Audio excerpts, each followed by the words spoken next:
Hello everyone, welcome to day 30 of my history class. और आज की क्लास में भी हम मिक्सचर क्वेश्चंस को ही कंटिन्यू रखेंगे। तो आइए आज की क्लास को स्टार्ट करते हैं। आज का पहला question, which of the following statements about the Rigvedic age is incorrect. ऋग्वेदिक काल के विषय में निम्नलिखित में से कौन सा कथन गलत है। A, there was no purdah system, पर्दा प्रथा नहीं था। B, women often performed sati, महिलाएं अक्सर सती करती थी।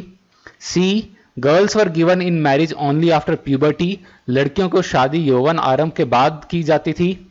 या D, girls sometimes had on their own chosen there husband, लड़कियों को कभी कभी उनकी पसंद के पति मिलते थे। तो इसका करेक्ट आंसर है आपका option number B, women often performed sati. तो सती का आपको ध्यान होगा, जैसे कि पहला आपको रिकॉर्डेड जो इंसिडेंट मिलता है गुप्त इरा से मिलता है, ये भानुगुप्त के ईरान इंस्क्रिप्शन से आपको ध्यान होगा। कल भी मैंने इसको कराया था, कई बार मैं आपको बता चुका हूं इसके बारे में।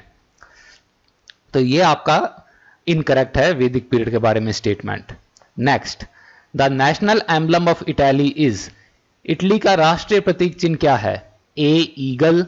B, white eagle. C, white lily. या डी, लिली। तो इसका करेक्ट आंसर है आपका option number C, white lily. Next, the concept of Anuvrat was advocated by, Anuvrat की अवधारणा की वकालत किसके द्वारा की गई थी। A, Hinayana Buddhism. B, Mahayana Buddhism. C, the Lokayata school. या डी, जैनिज्म। तो इसका करेक्ट आंसर है आपका ऑप्शन नंबर डी, जैन धर्म यानी जैनिज्म। जैनिज्म में ये जैन व्रत होते हैं। जैन व्रत जो कि मतलब इसके वॉज मतलब कि अपने जो ये प्रतिज्ञा करना, ये व्रत करना, वो होते हैं। इसके ये क्या है कि ये जो भी साधु और जो भी आम जन है, इनकी जो डेली ये एक्टिविटीज हैं, जो लाइफ है, उनको ये गवर्न करते हैं ये व्रत। ठीक है, व्रत कौन कौन से हैं। एक तो है इनके महाव्रत। महाव्रत जो हैं ये काफी बड़े मतलब व्रत हैं। ये खाली ये साधु जो होते हैं, जो एसेटिक सन्यासी, यही लेते हैं। फिर आपके आते हैं अनुव्रत। अनुव्रत क्या होते हैं, ये जो है थोड़े से मतलब हल्के। अनु क्या होता है, टाइनी। ठीक है, अणु छोटा। तो छोटे व्रत जो होते हैं, एक महा तो हो गया बड़ा, ये छोटे थे, तो ये मॉडरेट वर्जन थे महाव्रत के। इनके अलावा फिर और भी व्रत थे। तो देखिए, महाव्रत 5 थे, 5 ही आपके अनुव्रत हैं। फिर इसके बाद आते हैं 3 आपके गुणाव्रत और 4 शिक्षा व्रत। तो ये टोटल व्रत हैं इसके अंदर, जैनिज्म के अंदर। ये गुणव्रत और शिक्षा व्रत जो हैं, ये जो है अनुव्रत के ऑब्जर्वेंस को एनकरेज करने के लिए बनाए गए हैं व्रत। Next, John Locke propounded, John Locke ने प्रतिपादित क्या किया था। A, social contract theory. B, theory of divine rights. C, patriarchal theory. या डी, थ्योरी ऑफ फोर्स, सामाजिक अनुबंधन सिद्धांत, दैवीय अधिकारों का सिद्धांत, प्रतीकात्मक सिद्धांत, या बल का सिद्धांत। तो इसका करेक्ट आंसर है आपका ऑप्शन नंबर ए, सोशल कॉन्ट्रैक्ट थ्योरी। तो ये जॉन लॉक ये इंग्लिश फिलोसोफर और फिजिशियन थे। ठीक है, और इन्हें रिगार्ड किया जाता है काफी इन्फ्लुएंशियल एनलाइटनमेंट थिंकर, और इनको फादर ऑफ लिबरलिज्म भी कहते हैं। ये इंपॉर्टेंट चीज है इसके अंदर, आप इसको याद रख लीजिए। Who is known as father of liberalism, उदारवाद के पिता या जनक किसको कहा जाता है, तो वो है आपके जॉन लॉक। ये चीज आपको ध्यान रखनी है, उदारवाद के जनक हैं जॉन लॉक। अच्छा, जो ये सोशल कॉन्ट्रैक्ट की थ्योरी और किस किसने कंट्रीब्यूट किया इस थ्योरी के अंदर, ये किया हॉब्स, रूसो और कैंट ने। हॉब्स, रूसो और कैंट ने भी इस सोशल कॉन्ट्रैक्ट की थ्योरी के अंदर अपना कंट्रीब्यूशन दिया था। तो कल को ये भी क्वेश्चन बन सकता है, विच among the following didn't contribute in the theory of social contract. और इसमें आपको ये 4 ऑप्शंस दे देंगे, जिनमें से 3 चलिए ये इनमें से चारों में से कोई नाम हो जाए, एक आपका कोई और नाम हो जाएगा। तो ऐसा भी कल को क्वेश्चन बन सकता है, तो ये नाम आप थोड़ा सा याद कर लीजिए। चलिए next question, the main occupation of the Palaeolithic people was, पूरा पाषाण काल के लोगों का मुख्य पेशा क्या था। ए, फिशिंग, मछली पालन। बी, एग्रीकल्चर यानी कृषि। सी, एनिमल हस्बेंड्री यानी पशुपालन। या D, hunting and gathering food, शिकार तथा भोजन एकत्रित करना। तो इसका करेक्ट आंसर है आपका option number D, hunting and gathering food. Wall Street collapse led to, Wall Street का पतन किस चीज का कारण बना। ए वर्ल्ड वॉर सेकंड, द्वितीय विश्व युद्ध, बी रिसेशन यानी मंदी, C US attack on Iraq, Iraq पर अमेरिकी आक्रमण, या डी ग्रेट डिप्रेशन यानी कि महामंदी। तो इसका करेक्ट आंसर है आपका ग्रेट डिप्रेशन। ये जो 1930s के अंदर अमेरिका में जो ग्रेट डिप्रेशन आया था, ये किस वजह से आया था कि ये वॉल स्ट्रीट क्रैश हुआ था 1929 के अंदर, ठीक है, बिगनिंग में ही। तो इसमें ये 10 साल तक अमेरिका में फिर ये ग्रेट डिप्रेशन चला था। ये आपको ध्यान, ये हुआ था 24 अक्टूबर 1929, थर्सडे था, तो उस टाइम ये ब्लैक थर्सडे कहा जाता है इसको। तो इस टाइम ये मतलब स्टॉक मार्केट बहुत बुरी तरह से क्रैश हुआ था, आज तक का मतलब सबसे ज्यादा डिवास्टेटिंग क्रैश है यूनाइटेड स्टेट्स की हिस्ट्री में। और उसके बाद ये 10 साल तक वहां पे महामंदी रही थी यूएस में। तो ये ग्रेट डिप्रेशन आया था इसके ब्लैक थर्सडे के बाद में, तो स्टॉक मार्केट क्रैश की वजह से हुआ था ये। Next, who was the Greek navigator whom Darius the Great had commissioned in around 510 BC to explore the Indus till its mouth? वह ग्रीक यात्री कौन था जिसे डेरियस द ग्रेट ने लगभग 510 ईसा पूर्व में सिंधु नदी के मुहाने तक इसकी खोज करने का आदेश दिया था? ए नियार्कस, बी हेरोडोट्स, सी टेसियस, या डी साइलैक्स। तो इसका करेक्ट आंसर है आपका ऑप्शन नंबर डी साइलैक्स। एक तो ये नाम बोलने में बहुत मुश्किल है। तो ये साइलैक्स जो था ये ग्रीक एक्सप्लोरर और राइटर था। ये 6th और 5th सेंचुरी बीसीई के टाइम का, और ऐसा कहा जाता है कि ये इंडस रिवर को इसने सेल किया था क्योंकि इसको एकेमेनिड जो एम्परर डेरियस फर्स्ट है, इसने कहा था कि तू ये इंडस रिवर सेल कर, और ये इंडस रिवर सेल किया इसने। फिर ये अरेबियन सी से होता हुआ, ये अरेबियन पेनिनसुला से होता हुआ ये सुएज कैनाल तक जाके पहुंचा था, सुएज तक, ठीक है। कैनाल तो उस टाइम क्या मतलब। Next, the three emperors league 1873 was also known as, तीन सम्राटों के संघ को इस नाम से भी जाना गया। ए ड्रीकाइसरबंड ट्रीटी, अच्छा इसको हिंदी में ट्रांसलेट ही नहीं किया, वाह। बी ट्रिपल अलायंस, त्रिपक्षीय संधि, सी री इंश्योरेंस ट्रीटी यानी पुनर्बीमा संधि, या डी द ड्यूल अलायंस, द्विपक्षीय संधि। तो इसका करेक्ट आंसर है आपका ऑप्शन नंबर ए ड्रीकाइसरबंड ट्रीटी। तो ये जो the league of three emperors है, ये अलायंस था, ये जर्मन एम्पायर, रशियन एम्पायर और ऑस्ट्रिया हंगरी के बीच में। ये 1873 से लेके 1887 तक था। ये एक डिप्लोमेटिक वेब क्रिएट किया था ऑटो वॉन बिस्मार्क, ठीक है, ध्यान है ना, man of blood and iron. ये जो ऑटो वॉन बिस्मार्क किस लिए? ताकि ये फ्रांस को आइसोलेटेड रख सकें। चलिए next, which fact about the Lingayats is incorrect? लिंगायतों के बारे में कौन सा तथ्य गलत है? A worshippers of Shiva, Shiv के उपासक, B opposed to caste system, जाति व्यवस्था के विरोधी, C opposed to social evils such as child marriage, बाल विवाह जैसी सामाजिक बुराइयों के विरोधी, या D worshippers of Vishnu, Vishnu के उपासक। तो इसमें आप देखेंगे ये भगवान शिव के उपासक हैं, भगवान विष्णु के नहीं। तो आपका ऑप्शन नंबर डी ये आपका आंसर हो जाएगा। ये इनके बारे में इनकरेक्ट स्टेटमेंट है। तो ये जो फाउंड किसने किया था? ये बसावा ने फाउंड किया था कर्नाटक के अंदर 12th सेंचुरी के अंदर। ये चीज आपको याद रखनी है। फाउंडर कौन है? बसावा। कब? 12th सेंचुरी के अंदर, कर्नाटक के अंदर। Next, from which country did USA purchase Alaska to make it the 50th federating state? America ने अलास्का को किस देश से खरीदकर अपना 50वां संघीय राज्य बनाया था? A Canada, B Britain, C Russia, D France. तो इसका करेक्ट आंसर है ऑप्शन नंबर सी रशिया। ये रशिया से ये खरीदा था। कब खरीदा था? मार्च 30, 1867। डेट पूरी तो याद मत रखिएगा, ईयर आप याद रखिएगा। 1867 ने यूएस ने खरीदा था। कितने में? $7.2 मिलियन। ये कोई ज्यादा सिग्निफिकेंट नहीं है, लेकिन ईयर आपका इंपॉर्टेंट है। 1867 में यूएस ने खरीदा था अलास्का रशिया से। और ये रशिया के लिए बहुत बड़ी गलती साबित हुई कि वहां पे बाद में जाके गोल्ड रश तक हुआ था, काफी सोना निकला था अलास्का में। Next, of the following centers which is the one where the original monasteries established by Adi Shankaracharya is not found? निम्नलिखित में से कौन सा वह केंद्र है जहां आदि शंकराचार्य के द्वारा स्थापित वास्तविक मठ नहीं पाए जाते हैं? ए पुरी, बी द्वारका, सी श्रृंगेरी या डी केदारनाथ? तो इसका करेक्ट आंसर है आपका ऑप्शन नंबर डी केदारनाथ। आपके ये कहां कहां मिलते हैं ये आप देखेंगे तो ये वेस्ट के अंदर द्वारका के अंदर मिलती हैं, ठीक है। ईस्ट के अंदर आपके यहां पे पुरी के अंदर है, साउथ के अंदर श्रृंगेरी में है और नॉर्थ में आपका बद्री का आश्रम के अंदर है, ठीक है। तो ये याद रखने होंगे, द्वारका, पुरी, श्रृंगेरी और बद्री का आश्रम। The American civil war saw the end of.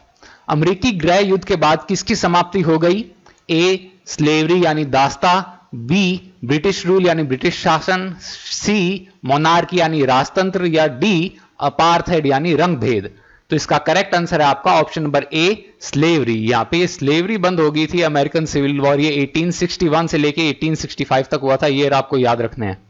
कब से कब तक? 1861 से 1865 तक ये हुए थे सिविल वॉर। इसको ये भी कहा जाता है वॉर बिटवीन स्टेट्स। क्यों? क्योंकि ये वॉर आउट किया गया था cessation of the confederate states. ये कन्फेडरेट स्टेट्स जो थी इसके ये कौन कौन सी थी? ये कुछ है कि ये 7, इनिशियली ये 7 स्टेट्स थी, बाद में और भी जुड़ गई थी, ये स्लेव होल्डिंग स्टेट्स थी, ठीक है। तो ये इनके साथ ये लड़ाई हुई थी ये सदर्न स्टेट्स की। क्यों? क्योंकि ये कन्फेडरेसी स्टेट्स ये स्लेव होल्डिंग थी, ये मान नहीं रही थी, तो बाद में फिर इनको फिर कि ये लड़ाई हुई और फिर इन्होंने सरेंडर किया और स्लेवरी को फिर पूरे देश से ये एबॉलिश कर दिया गया था। तो ये सिविल वॉर स्लेवरी के अगेंस्ट वॉर था। Next, the main source for the study of village government under the Cholas is. Chola शासकों के शासनकाल में ग्राम शासन के अध्ययन का प्रमुख स्रोत क्या है आपका?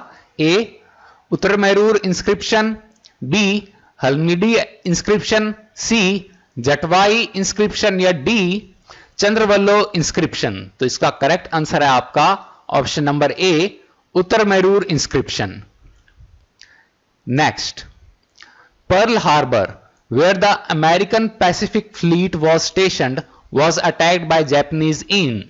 पर्ल हार्बर जहां अमेरिकी प्रशांत बेड़ा तैनात था उस पर जापानियों के द्वारा कब आक्रमण किया गया था? ए 1935, बी 1939, सी 1941 या डी 1944? तो इसका करेक्ट आंसर है आपका ऑप्शन नंबर सी 1941। ये पर्ल हार्बर एक मूवी भी है। तो ये पर्ल हार्बर क्या थे? सरप्राइज अटैक किया था ये जापान ने यूनाइटेड स्टेट्स नेवल बेस पे पर्ल हार्बर में, और ये पर्ल हार्बर के बाद ये ऑफिशियल एंट्री फिर यूनाइटेड स्टेट्स की इस वर्ल्ड वॉर 2 के अंदर हो गई थी। नेक्स्ट, अच्छा ये इंटरेस्टिंग चीज इन्होंने किया दिसंबर 7 में यूएस टाइमिंग के हिसाब से, जापान में उस टाइम दिसंबर 8 था, क्योंकि जापान में आपको ध्यान है सबसे पहले सूरज उगता है, the land of rising sun is known as Japan. चलिए next, according to which of the following sources did Ashoka in his old age abdicate the throne in favour of his grandson Samprati. निम्नलिखित में से किस स्रोत के अनुसार अशोक ने अपनी वृद्धावस्था में अपने पोते संप्रति के लिए सिंहासन का त्याग कर दिया था? ए अशोकवादन, बी दिव्यवादन, सी महावंश या डी गार्गी संहिता? तो इसका करेक्ट आंसर है आपका option number B Divyavadana. Next, in USA the president is elected by. America में राष्ट्रपति को किसके द्वारा चुना जाता है? A the senate, B universal adult franchise यानी सार्वभौमिक व्यवसक मताधिकार, C the house of representatives या डी द कांग्रेस? तो इसका करेक्ट आंसर है आपका B universal adult franchise.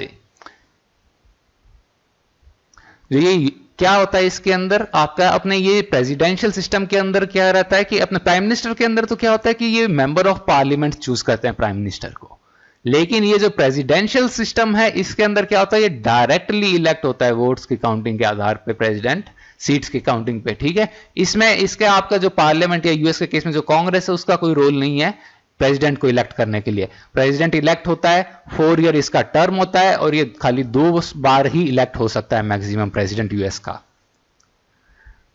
Next, what was the main aim of the home rule movement home rule आंदोलन का मुख्य लक्ष्य क्या था? A to attain self government within the British empire, British साम्राज्य के भीतर स्वराज प्राप्त करना। B to fight for freedom, स्वतंत्रता के लिए लड़ना। सी टू रिमूव अनटचेबिलिटी, अस्पृश्यता समाप्त करना।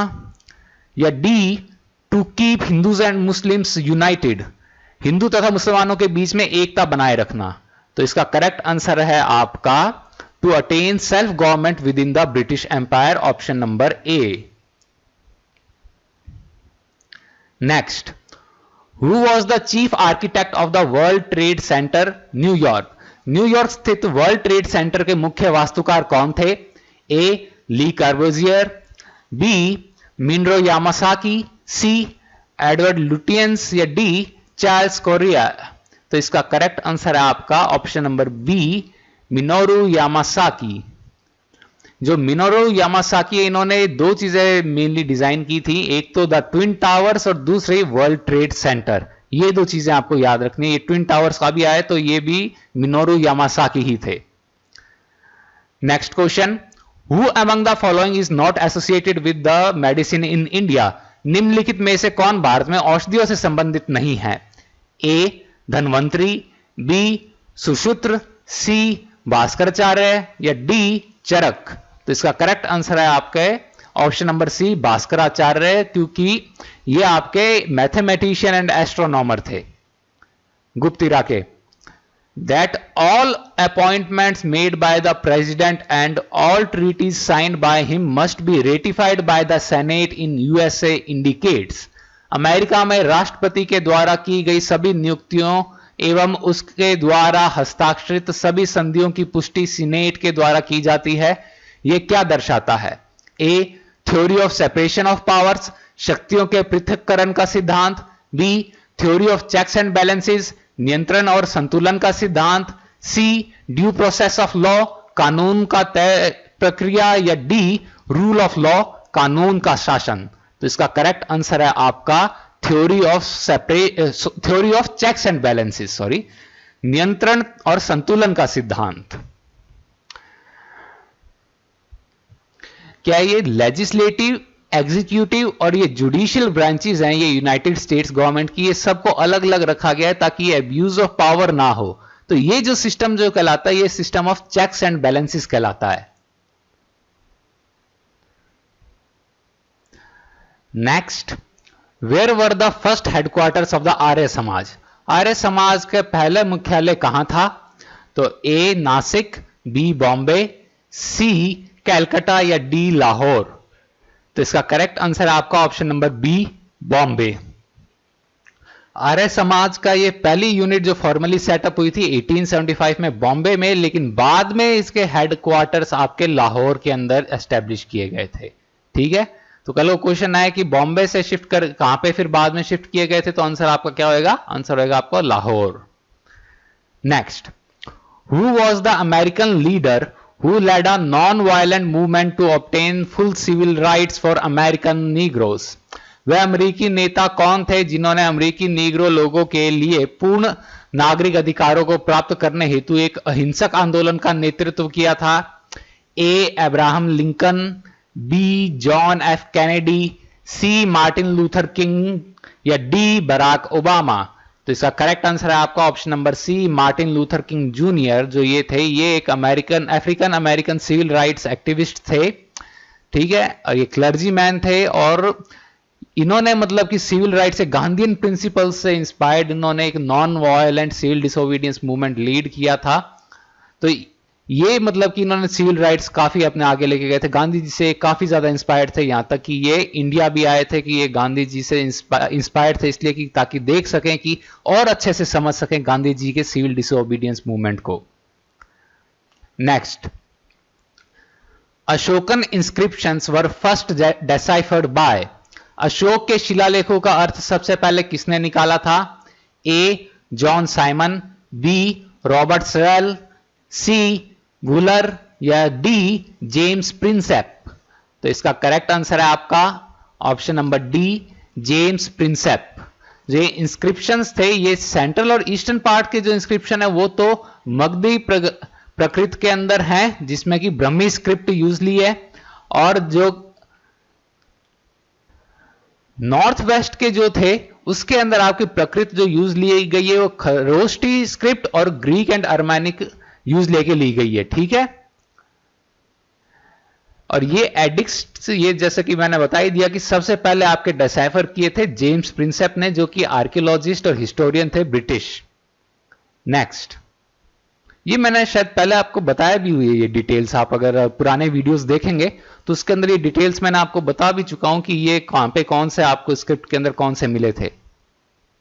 नेक्स्ट आपका, विच of the following US president visited China in 1924 for strengthening diplomatic ties.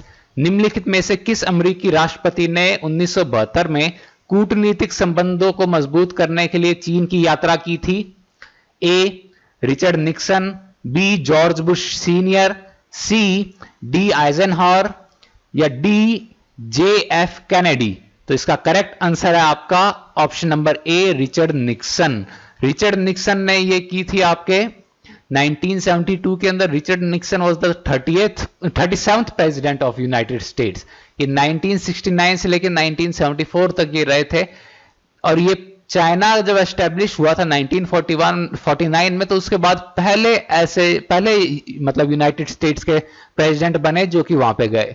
Nixon later on resigned इन 1974 क्योंकि ये वाटरगेट स्कैंडल हो गया था। वाटरगेट स्कैंडल सामने आते ही निक्सन का सारा पॉलिटिकल जो है सपोर्ट चला गया था। उसके बाद इन्हें दिख गया था कि अब इंपीचमेंट होएगा और उसके बाद मेरे को हटा दिया जाएगा, तो निक्सन ने 74 के अंदर फिर रिजाइन कर दिया था। ये पहले ऐसे यूएस प्रेसिडेंट बने ऐसा करने वाले। Next, Zeliangrong movement started in. Zeliangrong आंदोलन कहां शुरू हुआ था? A Mizoram, B Nagaland, C Tripura या डी मणिपुर। तो इसका करेक्ट आंसर है आपका ऑप्शन नंबर डी मणिपुर। ये जो जियात्रंग मूवमेंट है ये किसकी लीडरशिप में स्टार्ट हुआ? एक ये नागा वुमेन थी रानी गाइडिनलियू। तो ये था किसके अगेंस्ट? ये जो था ये ब्रिटिश जो कॉलोनियल रेजिम थी उसके अगेंस्ट था, लेकिन और लीड किया था एक नागा वुमेन ने। हुआ ये स्टार्ट मणिपुर से था। तो इन डिटेल्स में कंफ्यूज मत कीजिएगा। कल को अगर पूछा जाए कि ये मणिपुर का जियात्रंग मूवमेंट स्टार्ट किया था रानी जो गाइडिनलियू ने, वो कहां की थी, तो अगर आपका है कि कौन सी नागा मणिपुर या कौन सी थी, तो ये आपका मणिपुर मत लगा देना, वो नागा थी। Next, the declaration of American independence was based on the theory of. अमेरिकी स्वतंत्रता की घोषणा किसके सिद्धांत पर आधारित थी? ए सिविल राइट्स यानी नागरिक अधिकार, बी मॉरल राइट्स यानी नैतिक अधिकार, सी लीगल राइट्स यानी कानूनी अधिकार या डी नेचुरल राइट्स यानी प्राकृतिक अधिकार। तो इसका करेक्ट आंसर है आपका option number D natural rights यानी प्राकृतिक अधिकार। जो ये नेचुरल राइट्स है ये किसने प्रोपाउंड किए थे? ये किए थे जॉन लॉक ने। जॉन लॉक अभी अपने कर चुके हैं ना, जॉन लॉक और थॉमस जेफरसन, इन दोनों ने मिलकर किए थे। इस डिक्लेरेशन के 3 सेक्शन है। पहले के अंदर एक जनरल स्टेटमेंट है नेचुरल राइट्स की थ्योरी की और पर्पस ऑफ गवर्नमेंट की। दूसरे के अंदर जो ब्रिटिश किंग था उसके अगेंस्ट इनकी क्या शिकायतें थी वो हैं, और तीसरे ये इंडिपेंडेंस डिक्लेयर करना इंग्लैंड से, वो है उसके अंदर डिक्लेरेशन में। Next, the famous dialogue between Nachiketa and Yama is mentioned in. Nachiketa तथा यम के बीच प्रसिद्ध संवाद का उल्लेख किसमें है? ए मुंडकोपनिषद, बी कौनोपनिषद, सी छंदोग्य उपनिषद या डी कठोपनिषद। तो इसका करेक्ट आंसर है आपका ये कथा उपनिषद है, कठो नहीं, कथो उपनिषद, कठो नहीं है, कथो। कथा उपनिषद, कठोपनिषद आपको संधि तो आपने पढ़ी होगी, तो ऐसे है, कथा उपनिषद के अंदर है ये। Next, slash and burn agriculture is known as milpa in. Jhum कृषि का नाम मिल्पा कहां पे जाना जाता है? किस मतलब मिल्पा नाम से कहां पे जानी जाती है? ए central India, B China, C central Africa या D Mexico and central America. तो इसका करेक्ट आंसर है आपका option number D Mexico and central America. तो ये मिल्पा जो क्रॉप ग्रोइंग सिस्टम है ये मीजो अमेरिका का है। मीजो अमेरिका रीजन कौन सा है? सेंट्रल साउथ ईस्टर्न मैक्सिको, ठीक है, नॉर्दर्न सेंट्रल और नॉर्दर्न सेंट्रल अमेरिका। ये दो रीजन जो आपका सेंट्रल साउथ ईस्टर्न मैक्सिको और नॉर्दर्न सेंट्रल अमेरिका, ये आपका मीजो अमेरिका रीजन कहलाता है। Next, in Vajrayana Buddhism the spouse of the Buddha Bodhisattva is known as. Vajrayana बौद्ध धर्म में बुद्ध की पत्नी बोधिसत्व को किस नाम से जाना जाता है? ए मतांगी, बी डाकिनी, सी तारा या डी योगिनी। तो इसका करेक्ट आंसर है आपका ऑप्शन नंबर सी तारा। जो तारा है ये बुद्धिज्म में काफी इंपॉर्टेंट फिगर है। ये जो मायान बुद्धिज्म के अंदर तो एक बोधिसत्व की तरह इसको इन्हें अपीयर किया, मतलब कि डेपिक्ट किया जाता है, और वज्रायन के अंदर इन्हें फीमेल बुद्ध के तरह डेपिक्ट किया जाता है। देखिए बुद्ध तो है जो पूरी तरीके से जो लिबरेट हो गया, बोधिसत्व वो है जो लिबरेट होने के लिए कैपेबल है लेकिन अपना लिबरेशन डिले करता है because of compassion for the ये आपके जो भी सफरिंग्स जो देख रहे हैं लोगों की, उनसे कंपैशन रखते हुए ये फिर अपने उसको डिले कर देता है अपने एनलाइटनमेंट को, उसको आप बोधिसत्व कहते हैं। तो ये डिफरेंस है बुद्ध और बोधिसत्व में।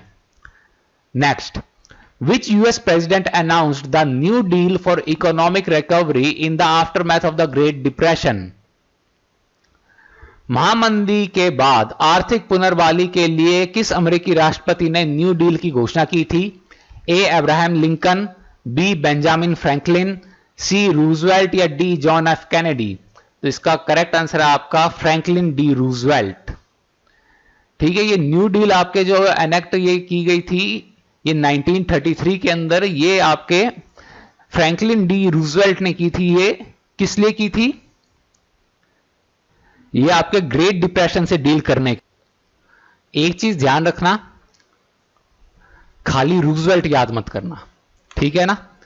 अमेरिका के दो प्रेसिडेंट हुए रूजवेल्ट सरनेम से, एक फ्रैंकलिन डी रूजवेल्ट, एक थियोडोर टेडी रूजवेल्ट। ठीक है, तो पूरा नाम याद रखना है फ्रैंकलिन डी रूजवेल्ट आपको। Who was the Governor General of India during the first Anglo-Sikh War? प्रथम अंग्रेज सिख युद्ध के दौरान भारत का गवर्नर जनरल कौन था? A Lord Cornwallis, B Lord Hardinge, C Lord Dalhousie या डी लॉर्ड कैनिंग। तो इसका करेक्ट आंसर है आपका option number B Lord Hardinge. जो ये फर्स्ट एंग्लो सिख वॉर जो हुआ था 1845-46 के अंदर हुआ था, आपका डेट आपको याद रखिएगा, ईयर मतलब 1845-46 के अंदर हुआ था फर्स्ट एंग्लो सिख वॉर। इसके अंदर क्या हुआ था कि सिख किंगडम की काफी सारी जो टेरिटरी है इन्होंने अपने फिर अंडर ले ली थी, और जम्मू एंड कश्मीर का फिर जो कि सिख मतलब कि किंगडम के अंडर आता था उस टाइम जम्मू एंड कश्मीर, उसका सेसेशन हुआ था और ये सेपरेट प्रिंसली स्टेट बन गया था ब्रिटिश सुजरेनिटी के अंडर। और ईस्ट इंडिया कंपनी के जो कमांडर थे, आर्मी कमांडर, वो थे सर ह्यू गो। ठीक है, ये कमांडर इन चीफ थे आपके बंगाल आर्मी के, और इनको कंपनी किया था ये हार्डिंज के ने। और ये मतलब कि उस टाइम इन्होंने खुद को कमांड चेन में खुद को इनके नीचे रख लिया था, मतलब कि सर ह्यू गो के नीचे इन्होंने खुद को रख लिया था लॉर्ड हार्डिंज ने। Next, Which of the following is a name of US Parliament? अमेरिकी संसद का निम्नलिखित में से नाम क्या है? ए डाइट, बी सेनेट, सी कांग्रेस या डी हाउस ऑफ कॉमन्स। तो इसका करेक्ट आंसर है आपका डाइट। तो जहां तक मुझे ध्यान आ रहा है जापान का होना चाहिए।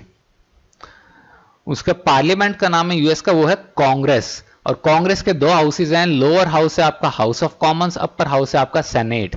लोअर हाउस मतलब लोकसभा के इक्विवेलेंट हो गया, अपर हाउस आपका राज्यसभा के इक्विवेलेंट हो गया। ठीक है, याद रखिएगा।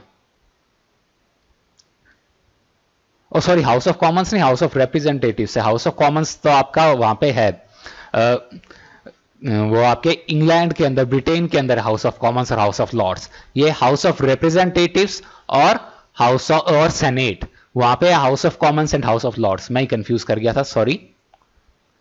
Next, which was the major port during the Mauryas from which trade with Burma and Ceylon was carried out? Ceylon यानी श्रीलंका। मौर्य शासकों के समय एक प्रमुख बंदरगाह कौन था जहां से बर्मा और सेलोन के साथ व्यापार किया जाता था? ए तम्रलिप्ति, बी अरिकमेडू, सी सूरत या डी सोपारा। तो इसका करेक्ट आंसर है आपका ऑप्शन नंबर ए तम्रलिप्ति। तम्रालिप्ति या इसको तम्रालिप्ता भी कहा सकता है, ये आपके वेस्ट बंगाल के अंदर था, मॉडर्न डे वेस्ट बंगाल के अंदर। इसके नाम इसलिए पड़ा, ये कॉपर के वजह से पड़ा, तमरा यानी कॉपर, तो वहां से इसका नाम पड़ा ये कॉपर, क्योंकि घाटशिला जो है सिंहभूम डिस्ट्रिक्ट बिहार के अंदर, वहां से ये माइन किया जाता था कॉपर और यहां से एक्सपोर्ट किया जाता था, तो इसलिए इसका नाम ये पड़ा था आपका तम्रालिप्ता या Tamralipti. Next, Which one of the following countries was first to establish a modern democracy? आधुनिक लोकतंत्र की स्थापना करने वाला पहला देश निम्नलिखित में से कौन सा था? A France, B England, C USA या डी इंडिया? तो इसका करेक्ट आंसर है आपका ऑप्शन नंबर सी। जो ये यूएस का कॉन्स्टिट्यूशन था, जो इसने ये 1788 के अंदर एडॉप्ट किया था, कब? 1788 में।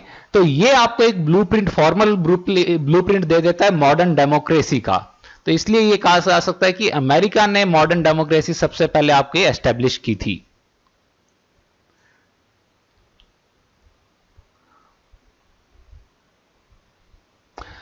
इन the Gupta inscription who has been called Lichchhavi dauhitra? Gupta शिलालेख में किसे लिच्छवी दौहित्र कहा गया है? A Chandragupta first, B Chandragupta second, C Skandagupta या डी समुद्रगुप्त? अब ये क्वेश्चन जो है, ये क्वेश्चन तो मैंने आपको पहले नहीं कराया था, लेकिन इसके बारे में एडिशनल डिटेल मैंने आपको दी थी। तो मैंने आपको बताया था कि चंद्रगुप्त फर्स्ट की शादी हुई थी, ठीक है, लिच्छवी प्रिंसेस से, लेकिन मैंने आपको उस टाइम गलती से ये बोल दिया था कि चंद्रगुप्त फर्स्ट को लिच्छवी दौहित्र कहा जाता है। चंद्रगुप्त फर्स्ट को लिच्छवी दौहित्र नहीं कहा जाता, वो चंद्रगुप्त फर्स्ट के बेटे समुद्रगुप्त को लिच्छवी दौहित्र कहा जाता है, क्योंकि इसने जो था, इसका ये टाइटल का मतलब है कि लिच्छवियों की बेटी का पुत्र, तो वो तो आपका समुद्रगुप्त हुआ, क्योंकि चंद्रगुप्त ने तो शादी की थी। Next, who was popularly known as Africa's Gandhi? Africa के गांधी के रूप में कौन लोकप्रिय थे? A Mir Karzai, B Feroze Gandhi, C Nelson Mandela या डी महात्मा गांधी? तो इसका करेक्ट आंसर है आपका option number C, Nelson Mandela. जो नेल्सन मंडेला हैं, ये जो फॉर्मर प्रेसिडेंट रहे साउथ अफ्रीका के, और इन्होंने एंटी अपार्थाइड मूवमेंट जो वहां पे लीड किया था, ये गांधी जी से काफी इंस्पायर्ड थे। गांधी जी से और कौन कौन इंस्पायर्ड थे? गांधी जी से मैंने आपको ऑलरेडी बताया हुआ है, मार्टिन लूथर किंग जूनियर जो हैं वो इंस्पायर्ड थे, ठीक है। जूलियस नेरे टेंजानिया के, वो इंस्पायर्ड थे। ज़मीबा के केनेथ कोंडा इंस्पायर्ड थे, और जैसे अपने दलाई लामा हैं, ये भी इंस्पायर्ड हैं। तो ये मतलब सारे लोग गांधी जी से बहुत ज्यादा इंस्पायर्ड हैं, और इन्होंने गांधी जी के पैसिव रेजिस्टेंस, सत्याग्रह और इनको as an effective political tool use लिया, और जो है अपने जो ऑप्रेस्ड जो लोग थे उनको फिर मतलब कि उनके लिए भले के लिए इन्होंने काम किया, उनको अपलिफ्ट कराया इन्होंने against very powerful opponents. Next, what was the capital of Paramaras? Paramara शासकों की राजधानी कौन सी थी? A Kannauj, B Khajuraho, C Dhar या डी मंडा या मंदा, जो भी। तो इसका करेक्ट आंसर है आपका ऑप्शन नंबर सी, धर। जो ये प्रमार डायनेस्टी, ये 9th से 14th सेंचुरी तक ये रूल किया था मालवा रीजन के अंदर, और ये जो कहा जाता है कि ये अग्निवंशी राजपूत डायनेस्टी थी। Who discovered Cape of Good Hope in 1488? 1488 में केप ऑफ गुड होप की खोज किसने की थी? A Magellan, B Columbus, C Bartholomeu Dias या D Vasco da Gama? Vasco da Gama आपको पता है via Cape of Good Hope India आए थे 1498 में, लेकिन इन्होंने ये डिस्कवर नहीं किया था। डिस्कवर आपका क्या था? Option number C, Bartholomeu Dias ने। Next, name the governor general who was responsible for the annexation of Sindh? उस गवर्नर जनरल का नाम बताएं जो सिंध के राज्य हरण के लिए जिम्मेदार था। A Lord Dalhousie, B Lord Ellenborough, C Lord William Bentinck या डी लॉर्ड वॉरेन हेस्टिंग्स? तो इसका करेक्ट आंसर है आपका एलनबरो। ये सिंध आपका एनेक्स हुआ था 1843 के अंदर, ईयर आपको याद रखना है। सिंध 1843 इसके बारे में आपको बता चुका हूं, और एलन बरो का चला था 1842 से लेकर 44 तक इसकी गवर्नर जनरलशिप रही थी। D day is the day when, D day वह दिन है जब A Germany declared war on Britain, Germany ने ब्रिटेन के साथ युद्ध की घोषणा की थी। B US dropped the atom bomb on Hiroshima, America ने हिरोशिमा पर परमाणु बम गिराया था। C allied troops landed in Normandy, मित्र देशों के सैनिक नॉर्मंडी में उतरे थे। या D Germany surrender to the allies, Germany ने मित्र राष्ट्रों के सामने समर्पण कर दिया था। तो इसका करेक्ट आंसर है आपका option number C, allied troops landed in Normandy. जो ये डी डे है ये मिलिट्री एक मतलब कि ऑपरेशन था, इसके अंदर ये किस लिए था कि ये जो नॉर्मैंडी के अंदर 6 जून 1944 में ये वेस्टर्न अलाइड फोर्सेस जो थी उनका जो फोर्सेस ये उतरी थी वहां पे, ताकि मेनलैंड जो यूरोप है उसको नाजी ऑक्यूपेशन से मुक्त कराया जा सके ये वर्ल्ड वॉर सेकंड के अंदर। The communist party was formed in India in which year, Bharat में कम्युनिस्ट पार्टी का गठन किस वर्ष में हुआ था? ए 1925, बी 1922, सी 1927 या डी 1930। तो इसका करेक्ट आंसर है ए 1925। कहां पे फाउंड हुई थी? कानपुर के अंदर हुई थी, यह भी आपको याद रखना है। 26 दिसंबर 1925 में किसने की थी? MN Roy. Next, the war criminals of the second world war were put to trial in, द्वितीय विश्व युद्ध के युद्ध अपराधियों को जांच के दौरान कहां रखा गया था? ए न्यूरेमबर्ग, बी पीटर्सबर्ग, सी गेटिसबर्ग या डी पिट्सबर्ग। तो इसका करेक्ट आंसर आपका न्यूरेमबर्ग। न्यूरेमबर्ग ट्रायल्स काफी प्रसिद्ध है। इसके अंदर न्यूरेमबर्ग ट्रायल्स किसके होते हैं? जर्मन ऑफिशियल्स जो कि हॉलोकॉस्ट और अदर जो वॉर क्राइम्स के लिए जो रेस्पॉन्सिबल थे उनका एक इंटरनेशनल ट्रिब्यूनल के सामने एक ट्रायल चला था। तो ये जो थे ये न्यूरेमबर्ग के अंदर ही ये ज्यूज की सिटीजनशिप ये स्ट्रिप कर दी गई थी, ले ली गई थी। तो न्यूरेमबर्ग काफी मतलब कि इनफेमस रहा था। फिर बाद में यहां पे ट्रायल हुआ इसका, ये सारे के सारे जर्मन ऑफिशियल्स का जिन्होंने सारे सारे क्राइम्स किए थे। तो ये न्यूरेमबर्ग ट्रायल्स काफी प्रसिद्ध है। The only inscribed stone portrait of emperor Ashoka has been found at, सम्राट अशोक का एकमात्र उत्कीर्णित पत्थर की प्रतिमा कहां पाई गई है? A Ajanta, B Sanchi, C Amaravati या D Kanaganahalli.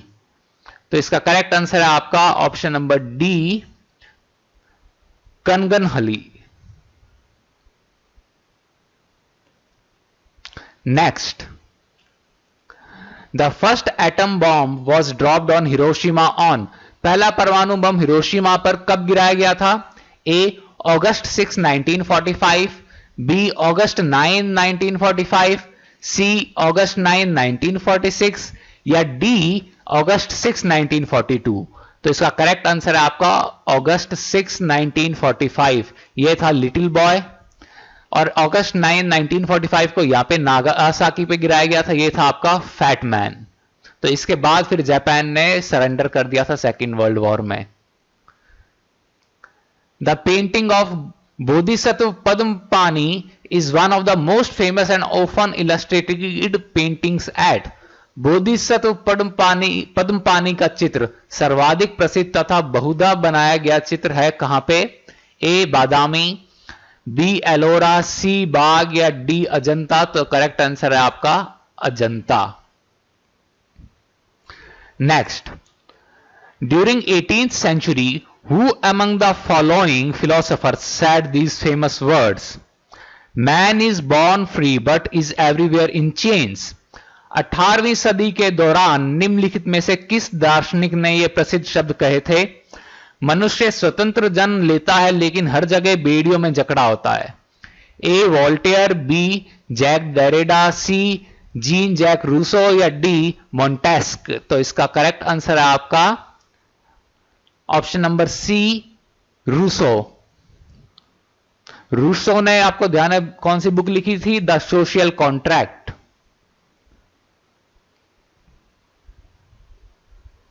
Next, the transformation of the Sikhs into a military fighting community was began by. Sikh के सैन्य लड़ाका समुदाय में रूपांतरित किसके द्वारा किया गया था, किनके द्वारा किया गया था? ए गुरु हरगोविंद, किनके द्वारा किया गया था? ए गुरु हरगोविंद, बी गुरु गोविंद सिंह, सी गुरु अर्जन देव या डी गुरु तेग बहादुर। तो इसका करेक्ट आंसर आप ध्यान रखिएगा, गुरु गोविंद सिंह नहीं है, गुरु हरगोविंद है। इन्होंने आपका स्टार्ट किया था। गुरु हरगोविंद, आपको ध्यान हो, इन्होंने अकाल तख्त की स्थापना की थी, ये छठे गुरु थे। Who were the three eminent statesmen who started the non-aligned movement? वे तीन प्रमुख राजनेता कौन थे जिन्होंने गुट निरपेक्ष आंदोलन की शुरुआत की थी? A Jawaharlal Nehru, Anwar Sadat and Sukarno.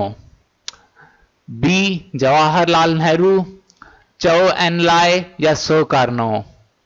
C Jawaharlal Nehru, Fidel Castro and Marshal Tito. या D Jawaharlal Nehru, Gamal Abdul Nasser या एंड मार्शल टीटो।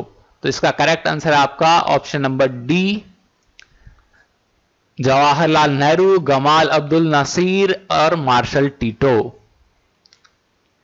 ये जो कब फाउंड हुआ था, कहां पे? बेलग्रेड में 1961 के अंदर ये आपका ऑर्गेनाइजेशन फाउंड हुआ था, नॉन अलाइनमेंट का आपका। और ये किसका ब्रेन चाइल्ड था? ये यूगोस्लेविया के प्रेसिडेंट जोसेफ ब्रोज टीटो का ये ब्रेन चाइल्ड था। इंडोनेशिया के प्रेसिडेंट सुकार्नो का, इजिप्ट के second president Gamal Abdel Nasser, Ghana के प्रेसिडेंट कवामे नक्रुमा और इंडिया के first prime minister Pandit Jawaharlal Nehru, ये इन सब का ये ब्रेन चाइल्ड था non aligned movement. Which among the following was the first investigated pillar of Ashoka? Ashoka का पहला स्तंभ कौन सा था जिसका अनुसंधान किया गया था? A Dhauli, B Sarnath, C Delhi Meerut pillar या डी बारबरा केव। तो इसका करेक्ट आंसर है आपका option number C, Delhi Meerut pillar. और आज का last question, Herodotus is considered as the father of. Herodotus को किसका जनक माना जाता है? A history, B geography, C political science या डी फिलोसॉफी। तो इसका करेक्ट आंसर है आपका ऑप्शन नंबर ए, हिस्ट्री। ये जो हेरोडोटस हैं इन्हें फादर ऑफ हिस्ट्री कहते हैं क्योंकि इन्होंने ये अपने सिस्टमैटिक कलेक्ट किए थे मटेरियल्स, उनकी एक्यूरेसी एक काफी हद तक इन्होंने फिर एसरटेन भी की और एक अच्छे से मतलब वेल अरेंज्ड, वेल कंस्ट्रक्टेड एक विविड नैरेटिव इन्होंने प्रोवाइड किया था, इसलिए इनको कहते हैं फादर ऑफ हिस्ट्री। तो आज की क्लास के आपके यहीं पे खत्म होते हैं 50 क्वेश्चंस और इसके साथ ही हमने 1500 क्वेश्चंस अब तक खत्म कर लिए हैं। तो चलिए कल की क्लास में मिलते हैं। Thank you.